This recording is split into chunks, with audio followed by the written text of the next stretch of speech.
Good morning all, how you doing? Oh, yeah, morning, 10 to 1 in the morning actually, and I'm really tired. So there we go, look, that's the deck out. I've taken it out and I don't know, you know what, I've tested the, we call it the noise suppressors on that, and they seem to be alright, they're testing fine. But they are known to go bad, so I think I will replace them with modern ones anyway. I think they're called spark suppressors. Yeah, it's to prevent the sparks, you know, when you're turning the controls. It stops all the little sparks and stuff like that, the arcing. But, alright, this is the wiring of the actual heads. Have a look. It looks all fine to me. There's no shorts there. In fact, I'm making this video as well to help me in case I get another one. And it's got wiring issues. So I know exactly where they go. Look at that. Better take some photographs as well. But that looks fine to me. There's no shorts or anything. The only thing there is that capacitor that goes in between the erase wires. Those two yellow ones, they're the erase wires, those two there. And there's a capacitor that goes in between. Now according to the circuit diagram that's correct, but for the other one, the gold model, the earlier one, there is no capacitor there. It's just two wires. No, actually it's three wires. Two to the head, and there's an earth as well. And it's got to be earthed, as I found out with this one. So I plugged it in earlier on, and it was like really humming badly, really bad. So what I've done, I just soldered a piece of wire onto the earth on the playback side of things, on the playback head, or the playback lead that goes into the gram deck. Got that for testing. I should have cleaned the contacts when I had this open because it's making a bit of noise. I think you can hear that. So it's a bit noisy. I'm going to try to record tomorrow. I've got a microphone for this, so we'll try and record to see if all the caps I changed on the gram deck have worked. Right, let's see what. Yeah, it's quiet again. I might have to spray some switch cleaning fluid into that. Oh, I'll have to take it apart again. Oh well, never mind. It's no big deal. It's quite easy. So anyway, there we go. There's the new heads. I fitted them earlier on. Well, they're new old heads, if you see what I mean. These are the original heads that would have been fitted with this gold deck. So I now have an erase lead fitted as well, in case I want to experiment and try to erase. So at the moment it doesn't erase, it only records, but no erase because it's plugged into the gram deck. In the gram deck, if you've got the actual unit that goes on the turntable, there's a permanent magnet that it runs through first. So you know the gram deck hasn't got onboard erase facilities, hence the only the head contact and the, where is it? Sorry, I'm a little bit tired actually. It's very hard for me to speak at the moment. I've had a really busy day. Microphone, there we go. But I'll try that tomorrow. Right, I'm going to play track. Oh, by the way, I got a really sore finger. It's an infection actually on my little finger, on my finger there. Let me show you. Oh, it looks, oh look at that. Oh, nasty, eh? It's getting a bit green as well, a bit septic I think. But it is already. Look at that. Oh God. You see how bad it is? It hurts like crazy actually. I keep knocking it. It hurts like bloody mad. So I'm waiting for that to burst. Oh God. See, it's making a noise again. You can hear that. These contacts are dirty. It should be quiet like that. Yeah, it's quiet again. Yeah, I'll have to spray some switch cleaning fluid into that. Right, want to hear a track? Quick track before bed. And so anyway, let's go back to the other one. So I took it apart again, took it out the box, the case, just to check these contacts, see if there's any shorts anywhere, because you know the problem with this is not recording. So I don't think it's the deck at all. The heads are fine. It plays back beautiful, so it can't be that. It's something else. There's something else adrift on this one. I don't know what's going on. I don't know. I really don't know. I really do not know what's going on with this. But I think the deck's alright. I think there's something else on the amp I've missed. Definitely. It could be a duff resistor. I'll have to go through all the resistors one by one again. Oh God. But yeah. So anyway, apart from that, I mean, I checked all these little contacts. It's got these tiny little wafer contacts on there, and they're all fine. They're all fine. Hasn't been messed about with. This is original as they come. Well, the deck is. The amp was fiddled about with at some point, but yeah, strange wiring. That little capacitor between the two raised wires. I wonder why. And then there's another two wires. If you see those two wires there, one connects to the raise and one connects to the I don't know which one that is. It's the raise, I'm not sure. But another two wires go to the switch. Very unusual. There we are. See, goes to the switch. That's the record replay switch. And it comes up there and it goes there. God. So let's see, one connects to the erase, yeah, that's the erase wire, and the other one's the whatever it is. What's that one there? Oh, that's the erase plug as well. Oh, I see. Yeah, I gotcha. Yeah, I've got it. Yeah, one goes to the erase wire that goes straight to the heads. That's the two yellow wires there. That's the erase head. So one wire goes from the switch to that, and the other one goes to the other wire that goes straight to the erase head again. So yeah, well, that's it. So it connects to the switch. Very unusual. I don't know if it should be like that. I don't know. I think it should be like that, actually. I don't think anyone's messed about with that. It looks all original soldering and stuff. So I don't know. You know what? It's not the deck. Definitely not. Definitely not. In fact, now I've got this wired as it should be with the proper leads. I'm going to put the deck in tomorrow. I'm going to change those, change the, we call it spark suppressors, first of all. I think I might as well do it. I mean, I know they're okay, but they can fail at any time. You know, they could fail in a year's time. Then it starts seeping out all this brown liquid, or whatever it is, or some waxy liquid inside. So I think I'll just do it while it's open again. This machine I'm talking about, this tape deck. So yeah, I'll just change those blocks. I've got these modern ones here, but the wires are not too long. I think one of them goes from there all the way to where? Yeah, I'll bridge it somehow and just put some heat shrink. It should be fine.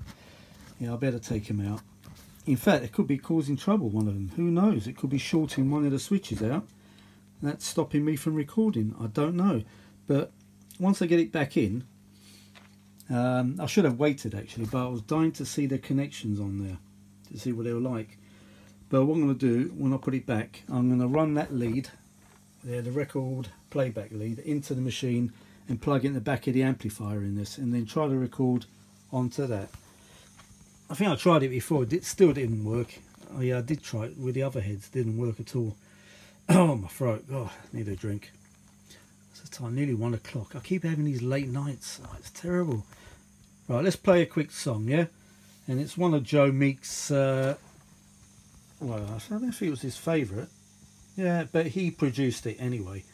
And it's called, ready for it? Johnny Remember Me. Let's go. I'll shut up.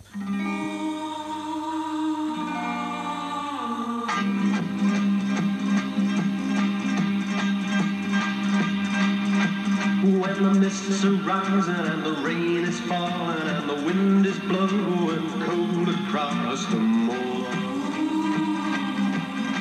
I hear the voice of my darling, the girl I loved and lost a year ago.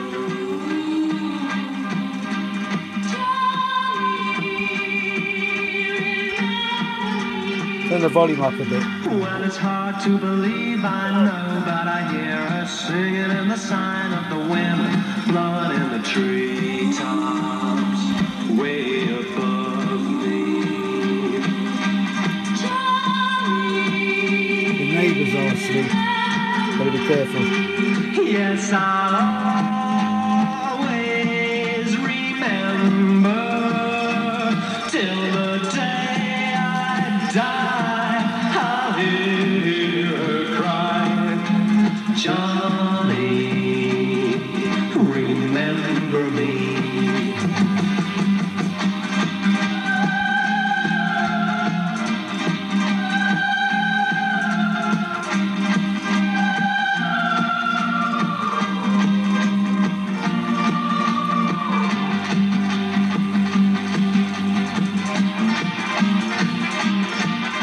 someday I guess I'll find myself another little girl to take the place of my true love.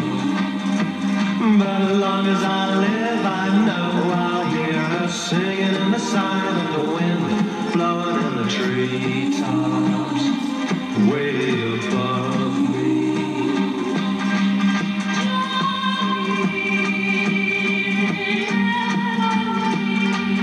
Yes, I'll always remember till the day I die. Johnny, remember me.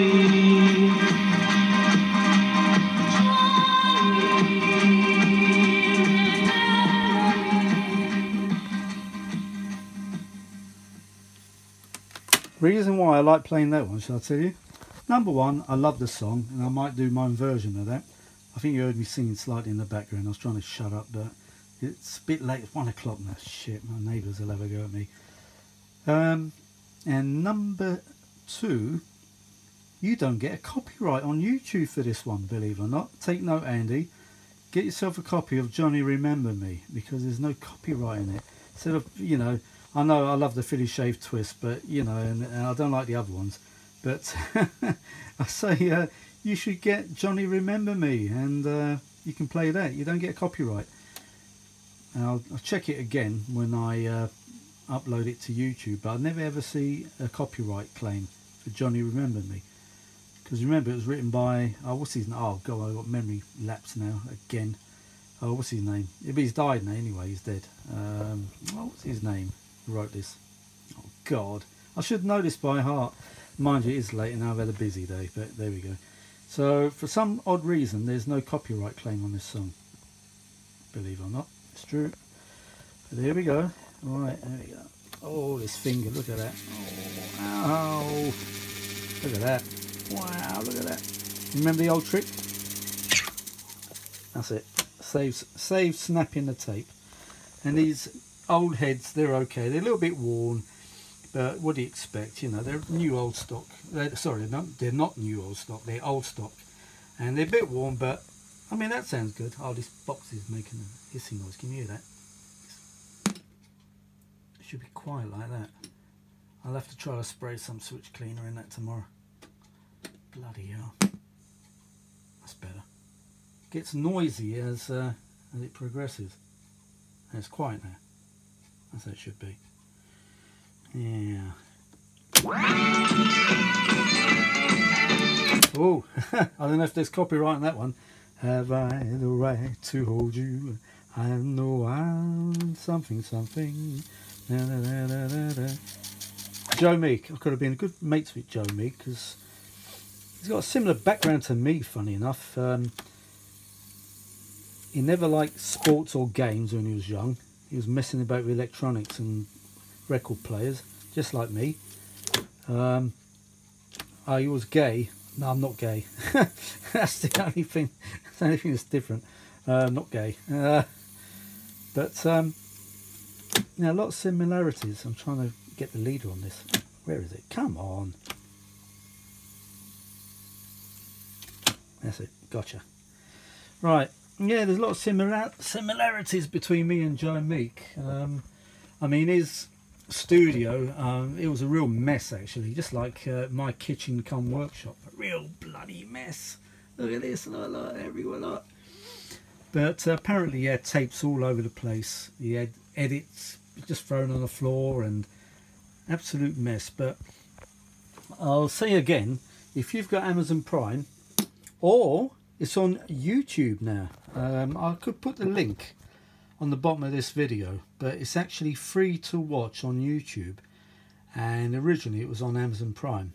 But if you watch it on YouTube, the quality is perfect. It's not a bad copy. It's 720p. It's perfect, and you can just cast it onto your TV if you've got one of those boxes where you can cast videos from YouTube. But I advise you to watch it. And one of the machines, this one in particular with the Magic Eye, is featured on it, and also the Vortexian machine I've got is featured on that as well. So keep an eye out for it. But yeah, it's on YouTube, Telstar, the Joe Meek story, and it's starring a friend of mine, Con O'Neill, and yeah, he's on Happy Valley at the moment. Don't know if you've seen that, but here's a mate of mine. Right, I've got to clean these bloody contacts. Oh, I'll turn it off now. What the hell? Right, and those batteries in there should last a long time, because I've got 6 AA batteries in the back in a special holder, and I'd use that tape, you know, the double-sided tape, to hold it in, and it's great. It's held in lovely. But now I've got to pull it apart again tomorrow. Oh, actually, I know what I'll do. I'll use the service oil cleaner, put the little nozzle on it, and just sort of bend it around the switches. It's not that bad. Let me see again. It's gone quiet again. It's definitely the gram deck. It's not my earth on the deck. No problems with that. It's not that at all. I just need to turn these switches a few times. It might just clear itself. Can you hear that? Yeah. It's quiet again. So that's what I use gram decks for. I use it for these, where you can plug the head directly into the preamp. That's what a gram deck is, just a preamp. So you plug a head, recording head, directly into it, and then you plug it into another amplifier. In fact, my little Chinese amp, they must be suffocating.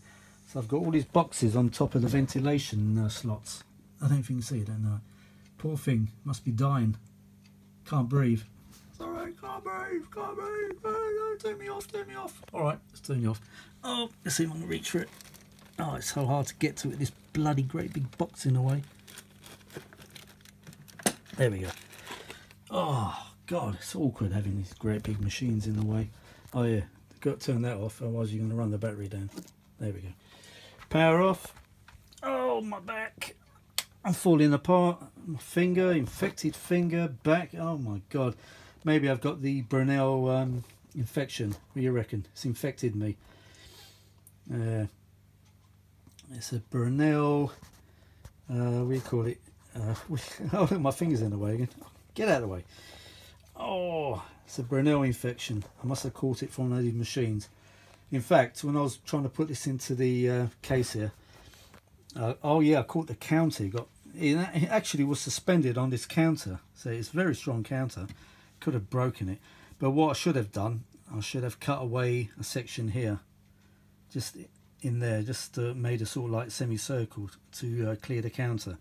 I had to do the same over there, but unfortunately I had the wrong flipping hacksaw blade. Well, it wasn't hacksaw, it's one of them, we call it jigsaw blade, but now I've bought some fine ones, and the other one was a standard large size bloody blade, wherever it was, and it splintered the wood a bit. But it's no big deal, I can always just fill it up. But I cut sort of semicircle there to allow for the switch, because you've got these speed control switch there in that one.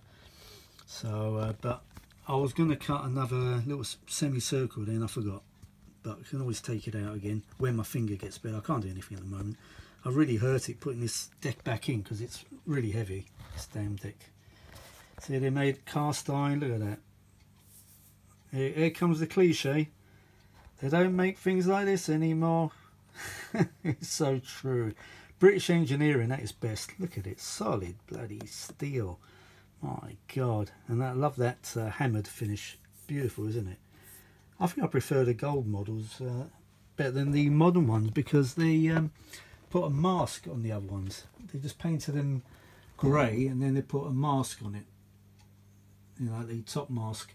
But I think I prefer them like this. Look at this lovely silver and gold. They seem to be going up in value on eBay at the moment, actually.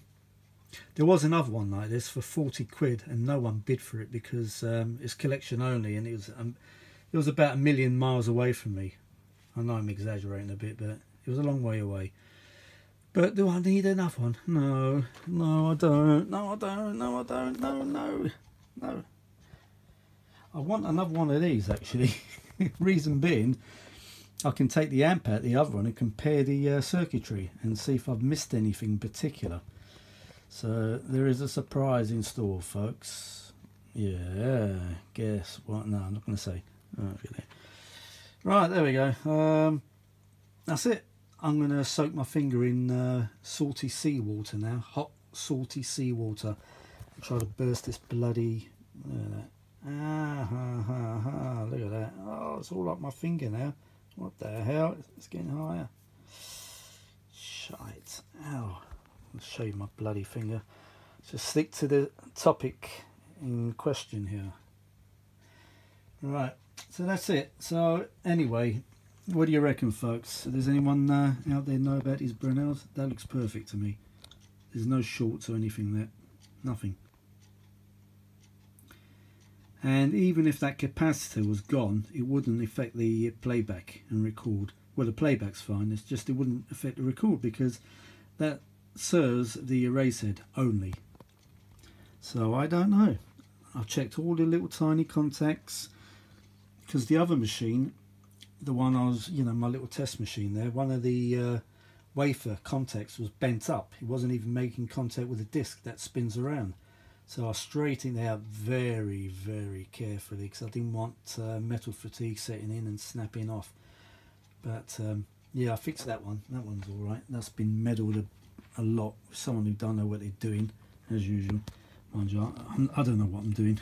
Yes, I do. No, I don't. Yes, I do. Sort of. So there we go. Look, the wiring's really strange on that. But it's easy to change the heads if you wanted to, because look, the head, that's the wiring for the heads. Look where it goes. To the two heads. There we go. Simple. So if you wanted to change the head on this, you just literally desolder, get in the right position, Harvey. Desolder these two yellow wires, that's the erase. Then you desolder the little ones there, the yellow and white lead there. And that's it. That's basically what you do. The rest of the wiring you don't have to touch, hence the tag board. That's the whole idea of a tag board, so you don't have to mess around with the, you know, taking off wires that don't need to be taken off. And that's it. They're basically simple machines, but why doesn't this bloody thing record? Good God. Oh, it must be the amp. That's the only thing I can think of. It's got to be the amp. I've missed something. Could be a dodgy resistor, as I said before. But anyway, oh, look at the time, 10 past. Right, I'm going to go now and soak this finger in something. Oh, ow. Get out of the way, finger. All right. Okay, dokie. Yeah, it's actually hurting me holding this phone. Oh, I'm in agony. Right. I shall catch you all later. If anyone's got any ideas, let me know. If there's any... I mean, I thought I was a Brenell expert. I'm not really. But if there's any real Brenell experts out there who has actually got this model, this is the Mark II with the magic eye. I think it's Mark II, Series 3, maybe. I can't remember. Oh yeah, I checked the motor run cap. That seems to be all right. I'm not changing it. It's fine. Leave it. Leave it. It's working. Leave it. I'm not going to mess around with that. The motor's turned fine. Fast forward rewind's perfect. So I'm leaving it. So if anyone's got any idea what components, what resistor in particular would cause the no record problem, please let me know. Because I'm going to end up changing every single component on that bloody amp until it works. It's something I really don't want to do. I've already changed quite a few bits on there. All the electrolytics have been done. The polyester caps, they've got these like orangey maroon, no, like maroon coloured caps. It could be one of those that are bad. I don't know. It's just hard to check them all. It really is, without taking them out of circuit. Ugh. But if anyone's got any ideas why this Brenell doesn't record, and as I said, it's the amp with the magic eye. Bloody hell! Just let me know, please. Just look back on my video, on my videos, and you can see which one I'm talking about. There we go. So if you can help me out there, people, I'm asking for help now because I'm getting a little bit desperate. All right then, I'll bid you all good night, and I shall talk to you later. Bye for now.